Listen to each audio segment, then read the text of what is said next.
Iran after Pahlavi Dynasty. The Pahlavi dynasty seeks to impose secular top-down modernization. Land reforms are intended to create a modern industrial state.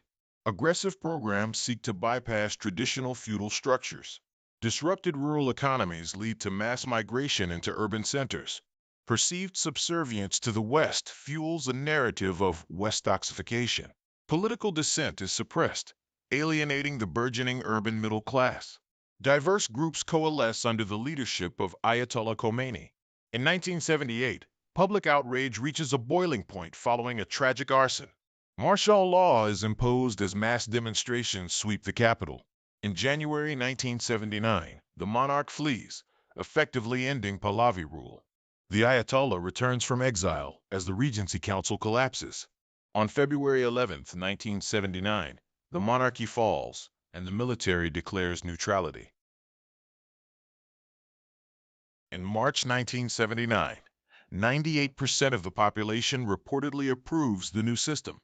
The clerical class quickly sidelines its former allies to consolidate control. Khomeinism frames the struggle as a global resistance against Western imperialism. His synthesis of Marxism and Islam mobilizes a generation of revolutionaries. Shia Islam is transformed into a religion of active resistance. The concept of Vilayat-e-Faqih, guardianship of the jurist, is institutionalized. An unelected leader is granted vast powers over the military and judiciary. This body serves as the system's primary ideological filter. The council ensures only those loyal to the regime can reach the ballot. While the parliament proposes laws, its output is subject to clerical approval. A labyrinthine network of elected and unelected bodies defines the state. The theocratic apex remains the ultimate authority in the Iranian system.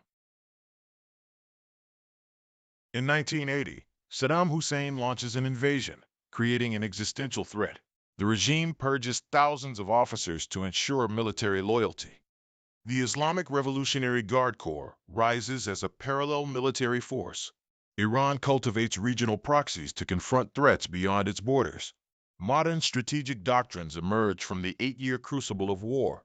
The conflict paradoxically helps the new regime consolidate its internal authority. The regime shifts to a state-managed theocratic oligarchy. Charitable foundations evolve into massive, non-transparent conglomerates. These foundations control up to 20% of Iran's GDP, reporting only to the leader. Iran relies almost entirely on China for over 90% of its crude oil exports. Decades of sanctions hamper the oil-dependent entity's fiscal stability. The military expands its reach into every sector of the Iranian economy. The state prioritized rural gains, extending basic services to thousands of villages. National health pushes increased life expectancy from 55 to over 77 years.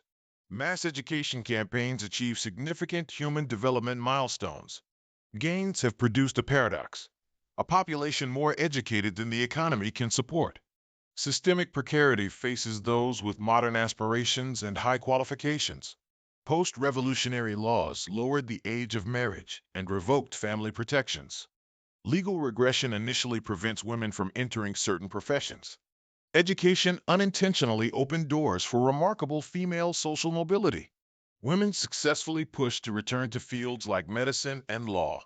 Domestic opposition shifts from internal reform toward deeper political demands. Economic grievances unify the urban poor against the ruling establishment. Plummeting birth rates pose a long-term challenge to the social security system. The 2022 Woman Life Freedom protests demand fundamental civil change.